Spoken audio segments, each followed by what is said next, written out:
കൂട്ടുകാരെ, എൻ്റെ വീഡിയോയിലേക്ക് എല്ലാവർക്കും സ്വാഗതം. ഞാൻ കുറേ നാളായിട്ട് ഷോർട്സ് വീഡിയോകൾ മാത്രമാണ് ഇട്ടിരുന്നത്. പിന്നെ എനിക്ക് ഈ വലിയ വീഡിയോകൾ എടുക്കാനുള്ള സമയവും ഒന്നും ഇല്ലാത്തത് കാരണമാണ് ഞാൻ ഷോർട്സ് വീഡിയോ ഇട്ടുകൊണ്ടിരുന്നത്. പക്ഷേ ഇന്നിപ്പോൾ നമ്മുടെ ഈ കർക്കിടകത്തിലെ വാവാണല്ലോ. അപ്പോൾ വാവിൻ്റെ അന്നൊരു വീഡിയോ മാക്സിമം ഒരു 10-15 മിനിറ്റുള്ള വീഡിയോ എടുത്തിടാമെന്നാണ് ഞാൻ വിചാരിക്കുന്നത്. അപ്പോൾ ഞാനിന്ന് വാവിന് നമ്മൾ വീത് വയ്ക്കുക എന്ന് പറഞ്ഞിട്ടുള്ളൊരു ചടങ്ങുണ്ടല്ലോ. അപ്പോൾ അതിന് വേണ്ടിയിട്ട് ഞാൻ ഇലയട ഉണ്ടാക്കിയിട്ട് ചുട്ട് അത് നേദിക്കാനാണ് ഉദ്ദേശിക്കുന്നത്. അപ്പോൾ ഇലയട ഉണ്ടാക്കാൻ എല്ലാവർക്കും അറിയാം. എന്നാലും ഞാൻ ഉണ്ടാക്കുന്നത് എങ്ങനെയാണെന്ന് ഞാൻ നിങ്ങൾക്ക് കാണിച്ചു തരാം. എനിക്ക് അത്രയ്ക്ക് വലിയ അറിവൊന്നുമില്ല, എന്നാലും എനിക്ക് ഉണ്ടാക്കാൻ അറിയുന്നത് പോലെയാണ് ഞാൻ അതിൽ കാണിക്കുന്നത്. ഞാൻ ശർക്കര വെച്ചിട്ടും ശർക്കര ഇല്ലാതെയും അട ഉണ്ടാക്കുന്നുണ്ട്. അപ്പോൾ ഞാനത് കാണിക്കാം. നമുക്ക് വീഡിയോയിലേക്ക് കടക്കാം. അപ്പോൾ എൻ്റെ കൂട്ടുകാരെ, നിങ്ങളെന്നെ സബ്സ്ക്രൈബ് ചെയ്തിട്ടില്ലെങ്കിൽ ദയവ് ചെയ്തൊന്ന് സബ്സ്ക്രൈബ് ചെയ്യാനും ലൈക്ക് ചെയ്യാനും എൻ്റെ വീഡിയോകൾക്ക് അഭിപ്രായങ്ങൾ പറയാനും ഒന്ന് ശ്രദ്ധിക്കണേ. അങ്ങനെ നമുക്ക് കൂട്ടാവാം. അപ്പോൾ നമുക്ക് അട ഉണ്ടാക്കുന്നതിലേക്ക് കടക്കാം.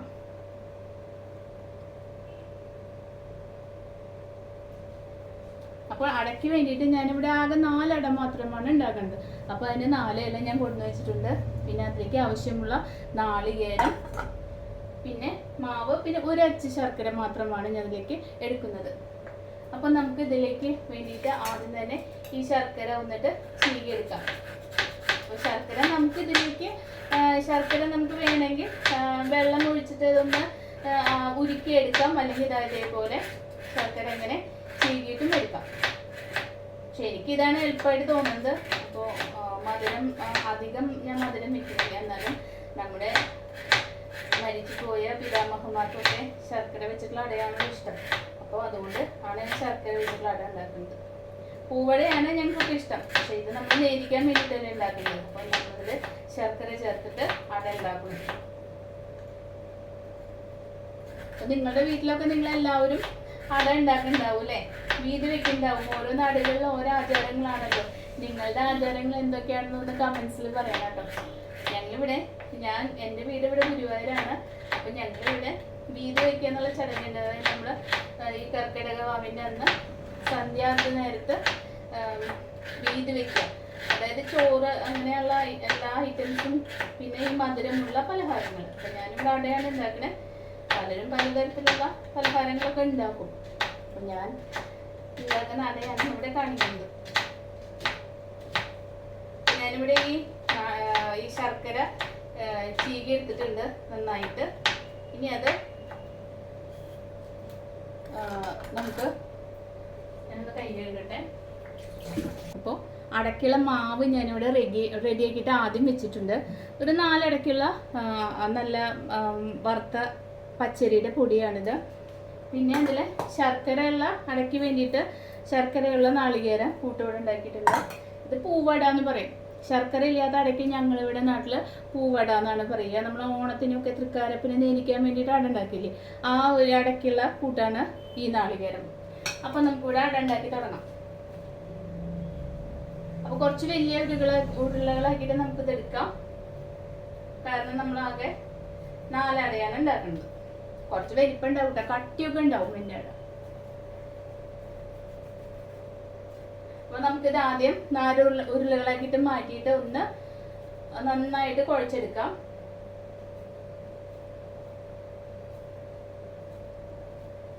അപ്പോൾ 4 ഉരുളകൾ ഇവിടെ റെഡി ആയിട്ടുണ്ട്. ഇനി നമുക്ക് അട പരത്തിയിട്ട് തുടങ്ങാം. അപ്പോൾ ഇല എടുത്തിട്ട് അട പരത്താനൊന്നും ഇപ്പോൾ ഞാൻ നിങ്ങളെ പഠിപ്പിക്കല്ല കേട്ടോ. എല്ലാവർക്കും അട ഉണ്ടാക്കാൻ അറിയാവുന്നതാണ്. എന്നാലും ഞാൻ എൻ്റെ രീതിയാണ് നിങ്ങൾക്ക് ഇവിടെ കാണിച്ചു തരുന്നത്.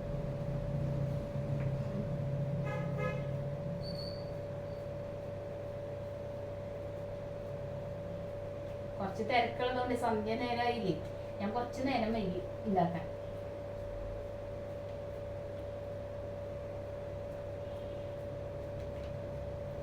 അപ്പൊ നമുക്ക് ഇതിലേക്കുള്ള കൂട്ട് അവസാനം വെക്കാം.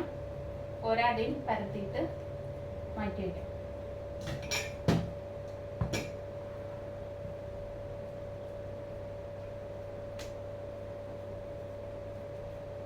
ഒരു അട പരത്തി കഴിഞ്ഞു. ഇനി രണ്ടാമത്തെ അട എടുക്കാം. കുറച്ച് വലിപ്പം കൂടുതലാ തോന്നുന്നു, സാരില്ല.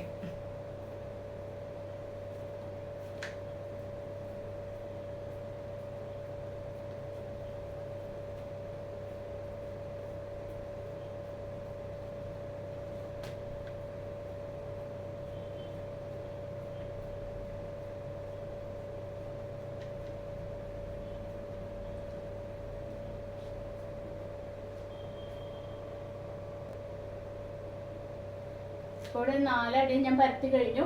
ഇനി ഇതിൽ ആദ്യം നമുക്ക് മധുരം വെച്ചിട്ടുള്ളതിൻ്റെ ഫില്ലിങ് വെക്കാം.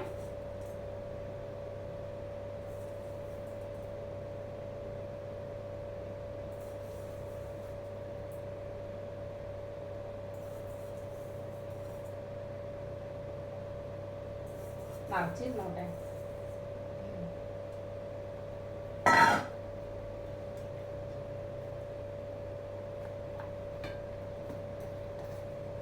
ഇവിടെ ഒരട റെഡി ആയിട്ടുണ്ട്. ഇനി അടുത്ത അട നമുക്ക് മടക്കാം.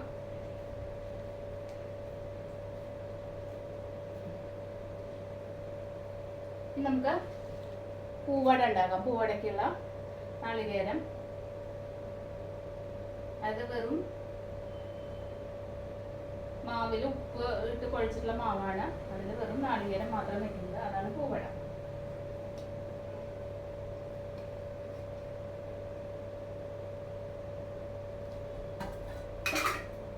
അപ്പൊ നമുക്ക് ഈ അടയും ഇതേപോലെ മടക്കിയെടുക്കാം.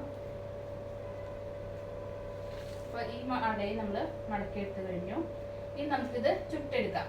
പുഴുങ്ങിയെടുക്കുന്നവരുണ്ട് കേട്ടോ. പക്ഷെ നമ്മൾ ഈ കർക്കിടക വാവിനൊക്കെ ചുട്ടിട്ടാണ് നമ്മൾ നേദിക്കുക.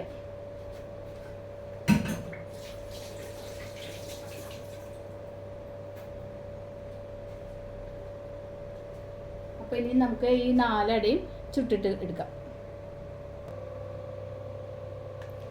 സ്റ്റവ് ഓണാക്കാം.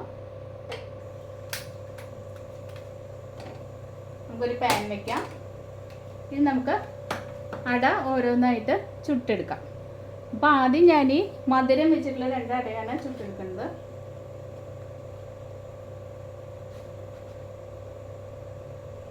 അപ്പോൾ ഇതൊന്ന് മൂടി വെക്കാം.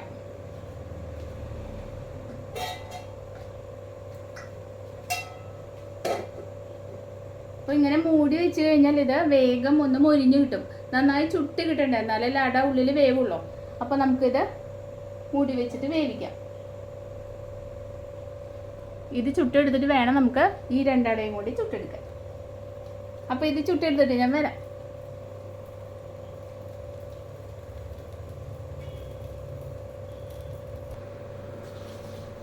അപ്പം നമുക്ക് ഈ അട വെന്തൊന്ന് നോക്കാം.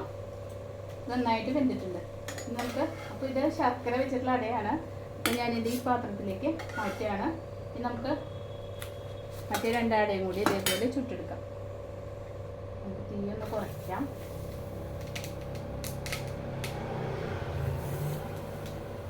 ഇതേപോലെ ഈ മധുരമില്ലാത്ത അടയും ഞാനിവിടെ ചുടാനായിട്ട് വെച്ചിട്ടുണ്ട്. മൂടി വയ്ക്കാം. കണ്ടില്ലേ, ഇത് നന്നായിട്ട് വെന്ത് വന്നിട്ടുണ്ട്. നല്ല മണവും വരുന്നുണ്ട് കേട്ടോ. നമ്മളെ ഇലട ഉണ്ടാക്കുമ്പോൾ പുറമുള്ളവർക്ക് നല്ല കൊതി തോന്നും, കാരണം ഇതിന് മണം അടിച്ചിട്ട്. അപ്പോൾ ഇത് നമ്മൾ നേദിക്കാൻ വെച്ചിട്ട് വേണം നമുക്കിത് കഴിക്കാൻ. അപ്പോൾ ആദ്യം നമ്മളിത് വീത് വെക്കുക എന്നാണ് പറയുക. അപ്പോൾ നേദിക്കുക, അതായത് നമ്മുടെ കാരണവന്മാർക്ക് വീത് വെക്കുക. അപ്പോൾ നമ്മളിത് നേദിച്ചിട്ടാണ് നമ്മളിത് പിന്നെ എടുക്കാൻ പാടുള്ളൂ. അപ്പോൾ ഞാനിനി മറ്റ് 2 അടയും കൂടി ചുറ്റിട്ട് നിങ്ങളെ കാണിക്കാം കേട്ടോ.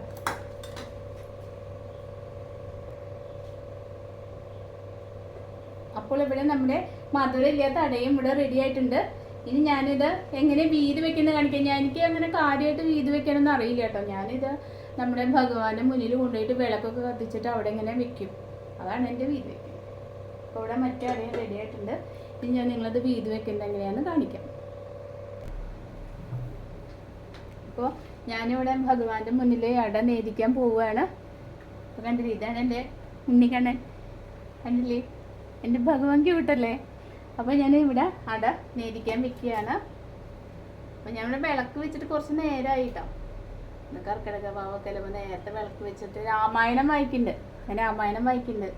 ദിവസം 2 നേരം രാമായണം വായിക്കും. അപ്പോൾ ഞാൻ ഈ തുളസിയുടെ ഇലയൊക്കെ ഇതിൻ്റെ മീതെ വെച്ചിട്ട് ഒന്ന് പൂജിക്കുകയാണ് ഭഗവാനെ. എനിക്കിതിനെ ശരിക്കൊന്നും പൂജിക്കാനൊന്നും അറിയില്ല. അപ്പം മൈക്കിറച്ച് ഒന്ന് പൂജിക്കുകയാണ്. അപ്പോൾ ഭഗവാന് മുന്നിൽ നമ്മൾ അട നേദിക്കാൻ വെച്ചു. ഭഗവാനും കാരണന്മാർക്കും എല്ലാവർക്കും വേണ്ടിയിട്ടാണ് നമ്മുടെ അട നേദിക്കാൻ വെച്ചത്. അപ്പോൾ എനിക്ക് നിങ്ങളെ ഈ വീഡിയോ കാണിക്കുന്നത് ഭയങ്കര ആഗ്രഹമായിരുന്നു. കാരണം ഞാൻ കുറേ നാളായിട്ട് ഷോർട്സ് മാത്രമാണ് ഇട്ടുകൊണ്ടിരുന്നത്. ഇപ്പോഴാണ് ഞാനൊരു 10-12 മിനിറ്റിൻ്റെ വീഡിയോ ഇടുന്നത്. ആദ്യം കഴിഞ്ഞ വർഷമൊക്കെ ഞാൻ നന്നായി വീഡിയോ ഇട്ടിരുന്നു. പിന്നെ എനിക്ക് വീഡിയോ എടുക്കാൻ പറ്റാത്തൊരു സാഹചര്യം വന്നു. അപ്പോൾ വീണ്ടും ഇന്ന് ഞാൻ ഐശ്വര്യമായിട്ട് ഒരു വീഡിയോ, കുറച്ച് ലെങ്ത്തുള്ള വീഡിയോ ഇടാമെന്ന് വിചാരിച്ചിട്ടാണ്. അപ്പോൾ എല്ലാവരും എൻ്റെ വീഡിയോ കണ്ട് എന്നെ സപ്പോർട്ട് ചെയ്യണേ. അപ്പോൾ ഈ വീഡിയോ കണ്ടിട്ട് ഇഷ്ടമായാൽ നിങ്ങളെന്നെ സപ്പോർട്ട് ചെയ്യണം കേട്ടോ. ലൈക്ക് ചെയ്യണം, കമൻറ്റ് ചെയ്യണം, നിങ്ങളെ അഭിപ്രായങ്ങൾ, വിലയേറിയ അഭിപ്രായങ്ങൾ എന്നെ അറിയിക്കണം. അപ്പോൾ ഇനി അടുത്തൊരു വീഡിയോയുമായിട്ട് ഞാൻ വേഗം തന്നെ വരും. അപ്പോൾ എല്ലാവർക്കും നമസ്കാരം. അപ്പോൾ എൻ്റെ വീഡിയോ ലൈക്ക് അടിക്കാനും സബ്സ്ക്രൈബ് ചെയ്യാനും മറക്കരുതേ. അപ്പോൾ എൻ്റെ വീട് ഗുരുവായൂരാണ്. ഗുരുവായൂരപ്പം മാത്രമേ ഞങ്ങൾക്ക് തുണയുള്ളൂ. അപ്പോൾ നിങ്ങളെല്ലാവരും എന്നെ സപ്പോർട്ട് ചെയ്യണം കേട്ടോ. അപ്പോൾ എല്ലാവർക്കും നമസ്കാരം. ഞാൻ അടുത്തൊരു വീഡിയോയിൽ കാണാം. അപ്പോൾ ടാറ്റാ, ബൈ ബൈ.